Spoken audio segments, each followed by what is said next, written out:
सभी के लिए ही नहीं बल्कि समूची दिगंबर परंपरा को गौरवान्वित करने वाला है।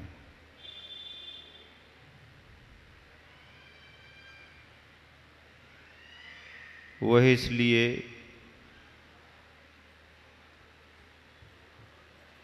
कि जन्मजात जैनियों में तो दिगंबर मुद्रा के प्रति आस्था स्वाभाविक रहती है,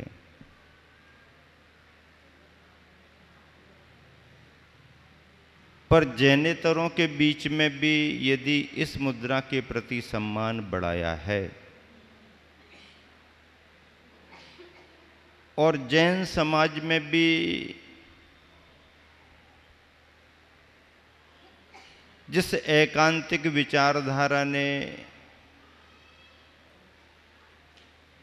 मुनि धर्म से किनारा करना शुरू कर दिया, ऐसे उन भ्रमित एकांतियों को भी यदि कहीं पर कुछ स्वीकार करने को मजबूर होना पड़ा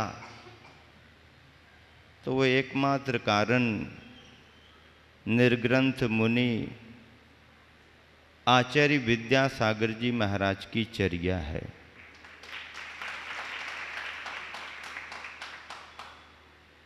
ये बात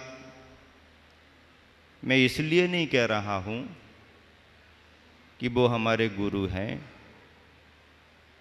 ये बात मैं इसलिए कह रहा हूं कि सारी दुनिया ने ऐसा कहना शुरू कर दिया तो मैं भी वैसा ही कहने लगा।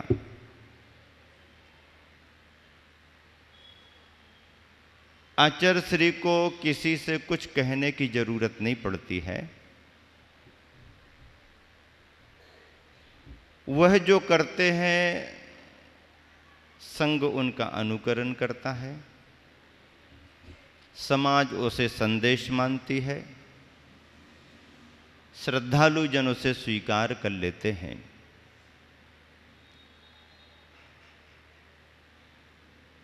कभी संस्कृत की नीतियों में मैंने ये पढ़ा था, महाजनोयेन गता सपंथा, महान जन महापुरुष जिस तरफ भी आगे बढ़ जाते हैं वो रास्ता मार्ग बन जाता है। आचार्य श्री अपने स्वाध्याय के सूक्ष्म रहस्यों को जानते हुए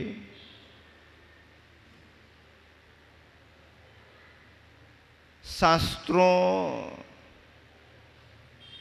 का गहन अध्ययन करते हुए,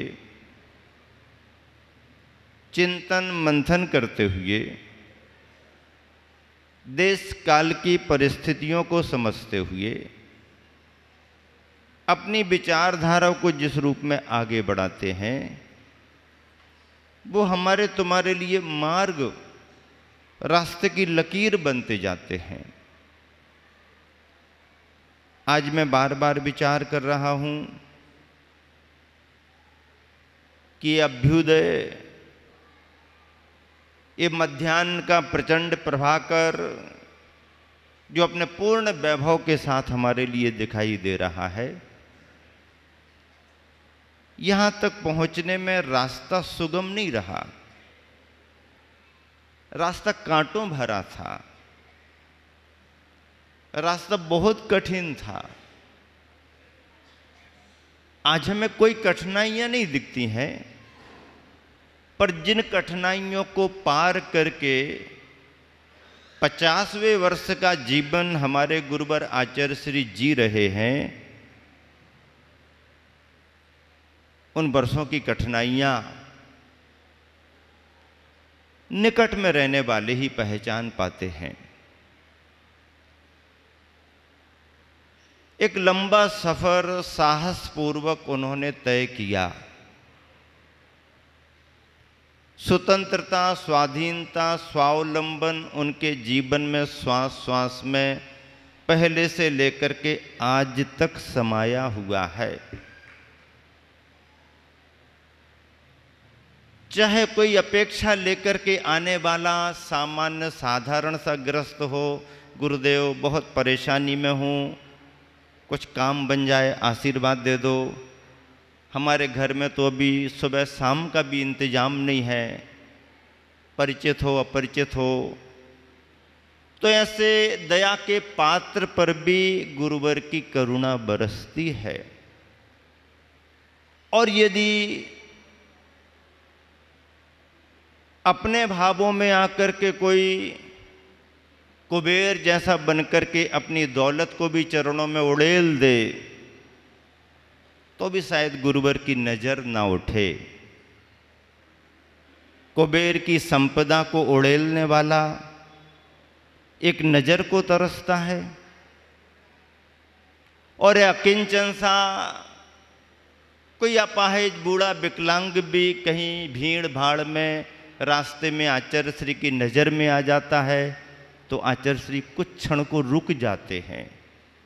कहा नहीं किसी ने कि गुरुदेव रुक जाओ, कौन ध्यान देता हो उसकी तरफ, लेकिन गुरुवर की नज़र यदि पड़ गई तो गुरुदेव की करुणा उन क्षणों में थम जाती है, रुक जाती है, और स्वर्ग सा वैभव लेकर के आने वाला भी यदि विनीत और विनम्र दिखाई ना दे, तो सोने के ताज, सोने के सिंहासन भी आचार्य श्री को आज तक लुभा नहीं पाए हैं। इसी वीतरागता के परिचय ने आचार्य श्री को आचार्य और केवल आचार्य श्री ही बनाया है। दूसरे संबोधन की उन्हें जरूरत नहीं है। नाम लेकर के किसी को संबोधित किया जाए, स्मरण में वो आते हैं। ये गुरुदेव हमारे ऐसे हैं जिनके नाम लेने की भी जरूरत नहीं है, केवल आपने कहा कि आचार्य श्री ने कहा है तो आचार्य विद्यासागर की तस्वीर सामने आती है।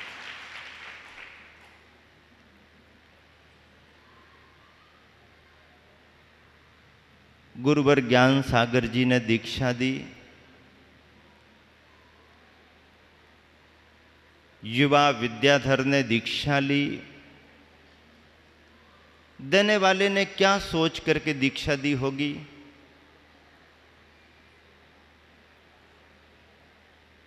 चौरासी 86 वर्ष में पहुंच रहे हैं ज्ञान सागर जी वृद्धावस्था में।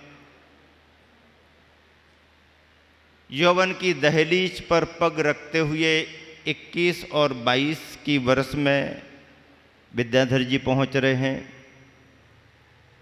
क्या सोच करके ज्ञान सागर जी ने दीक्षा दी? क्या सोच करके विद्याधर ने दीक्षा ली? उस समय का वातावरण कुछ ऐसा बन गया था कि कुछ सोच रहे थे दीक्षा नहीं दी जानी चाहिए और नहीं ली जानी चाहिए,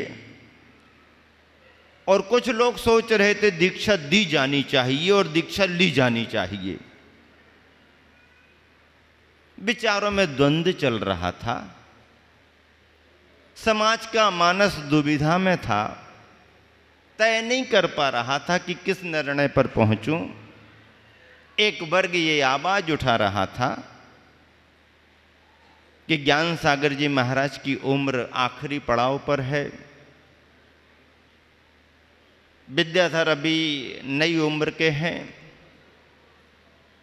अरे ज्ञान सागर जी की उम्र 10-25 साल दिखाई दे रही होती, तब तक ये अपनी जवानी को पार कर लेते। 10-20 साल मिल रहे होते तो कुछ अपेक्षा इनकी पूरी होती, कुछ उनका विश्वास आगे बढ़ता। गुरुदेव दीक्षा देंगे, ये दीक्षा लेंगे, कुछ वर्षों में उम्र के हिसाब से गुरु का वियोग हो गया तो नई उम्र का ये मुनि क्या करेगा? इसलिए ज्ञान सागर जी महाराज को मुनि दीक्षा नहीं देनी चाहिए, छुल्लक अलग बना दें तो चलेगा।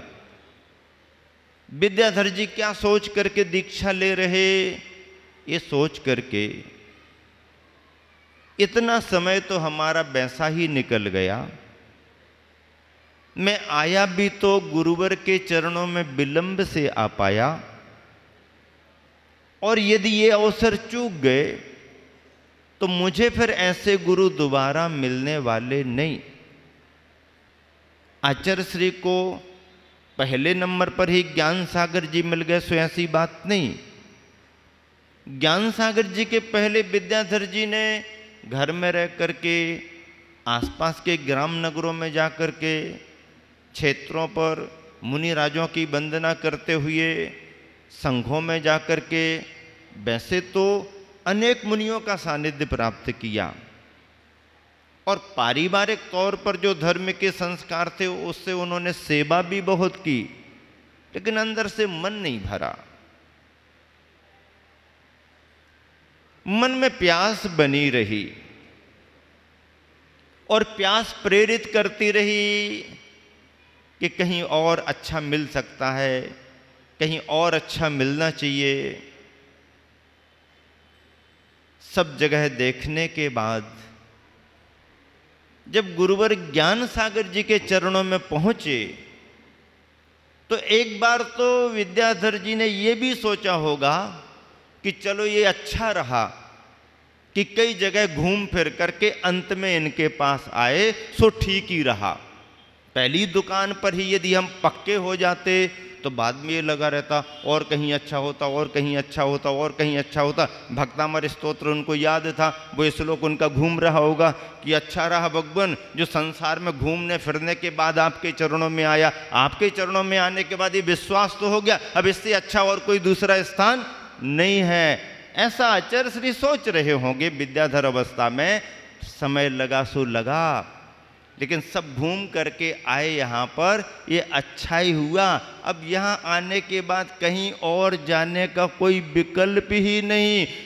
जो विकल्प मन में था उसे उन्होंने एक झटके में संकल्प में बदल दिया, और मैं अब यहाँ से कहीं जाऊंगा ही नहीं। जो उन्होंने कहा वो करके भी दिखाया।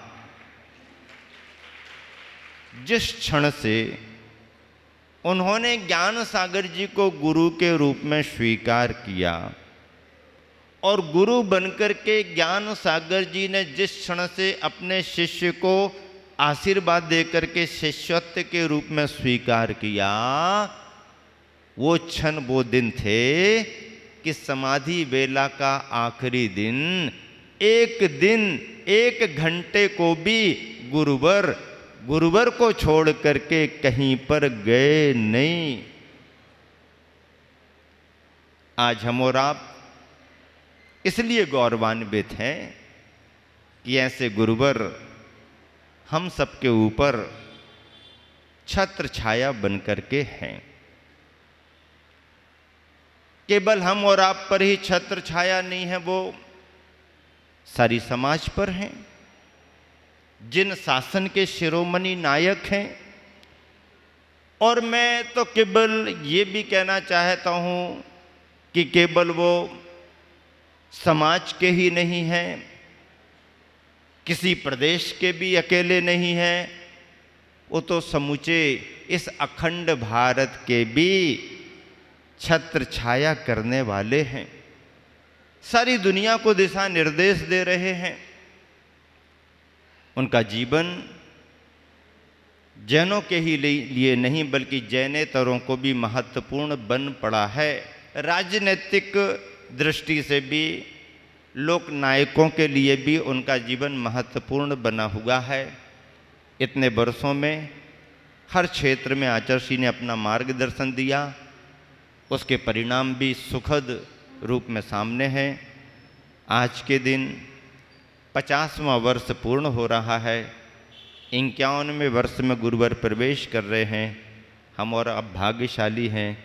पिछले वर्ष की इसी आषाढ़ शुक्ला पंचमी से महोत्सव के रूप में हमने आपने शुभारंभ किया था, और ये 2017 से जो सफ़र शुरू हुआ 18 पर एक बरस के रूप में समापन की बेला में है।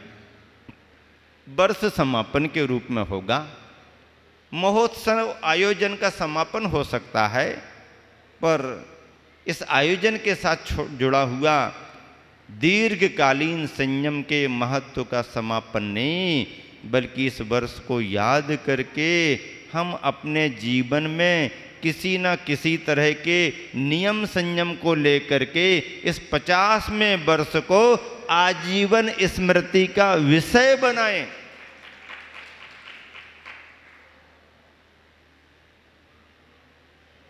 ज्ञान की गहराई सागरों की तरह प्राप्त की,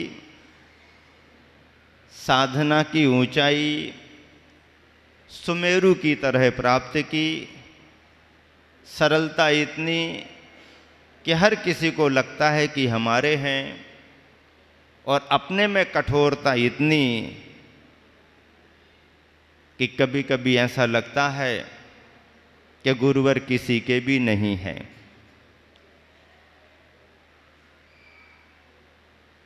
बागीदोरा समाज ने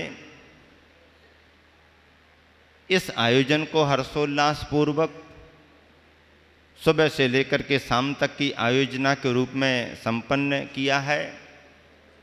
प्रातःकालीन बेला में जिस भव्यतम और भावनात्मक तरीके से संयोजना की गई थी, एक एक प्रदेश के गृहस्थ श्रावकों की उनकी अपनी वेशभूषा में जो प्रस्तुति कराई गई, पूजन की सामग्री अर्पित करते हुए अच्छी कल्पना, प्रसन्नता का अनुभव होता है। कहीं राजस्थानी वेशभूषा में आ रहे, तो कहीं महाराष्ट्रियन वेशभूषा में आ रहे, तो कोई गुजराती में आ रहे, तो कोई बुंदेलखंडी में आ रहे, तो कोई किसी वेशभूषा में आ रहे। एक परिवार तो कर्नाटक का बन करके आ गया। मैंने कहा ये तो कल्पना और गजब कर गई। और वाकई में जब देखा तो हम लोगों को कर्नाटक का दृश्य याद आ गया। कर्नाटक में ऐसे ही तो परिधान पहना जाता है ना। और कर्नाटक वाले परिवार ने भी बड़ी होशियारी से काम किया। जो भी अपनी ड्रेस पहने था उसमें जेब लगा हुआ था, और आगे बढ़ करके नमोस्तु करते हुए और उसने अपने जेब से चिट्ठी निकाल करके रख दिया, गुरुदेव आपके नाम की चिट्ठी लेकर के आए हैं। क्या चिट्ठी लेकर के आए हो? इसमें कुछ लिखा है, आप देख लो। इसमें लिखा है कि चातुर्मास।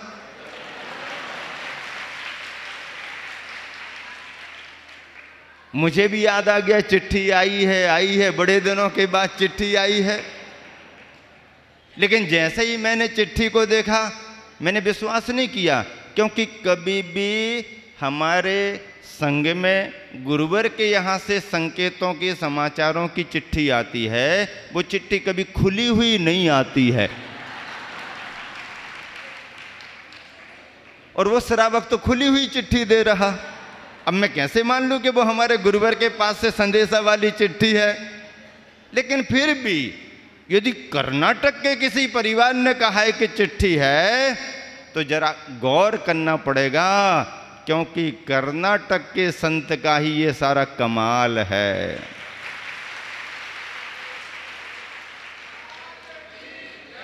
कर्नाटक का संत क्या कह रहा है हमारे तुम्हारे से? गुरुवर ने क्या लिखी है कविता? जब हम लोगों ने गुरुवर से कहा कि गुरुवर कुछ ऐसा संदेश तो दो जिससे हमें महत्व मालूम हो कि कर्नाटक से आप उत्तर भारत में आए, उत्तर वासियों को कर्नाटक का क्या संदेश है? तो आचार्य श्री कविता सुनाते हैं, यह सारा का सारा संसार है केवल एक विशाल नाटक। क्या कहते हैं गुरुवर? यह सारा का सारा संसार है केवल एक विशाल नाटक, तू इसमें भांति भांति के भेष धर। नाटक है तो भांति भांति के भेष धर, तू इसे खेल, कोई बात नहीं। यह सारा का सारा संसार है केवल एक विशाल नाटक, तू इसमें भांति भांति के भेष धर, तू इसे खेल, कोई बात नहीं। लेकिन भूल कर भी तू इस नाटक में ना अटक। नाटक को खेल, नाटक का आनंद ले, लेकिन नाटक में ना अटक कौन कह रहा है? कर्नाटक का संत कह रहा है। क्या कह रहा है? कुछ कर ना अटक, इसका नाम है कर्नाटक। कुछ कर ना अटक, इसका नाम है कर्नाटक। सारे संघ को, संघस्थ शिष्य शिष्याओं को गुरुवर बार बार कहते हैं कि कुछ कर ना अटक, बस इसी का नाम तो है कर्नाटक।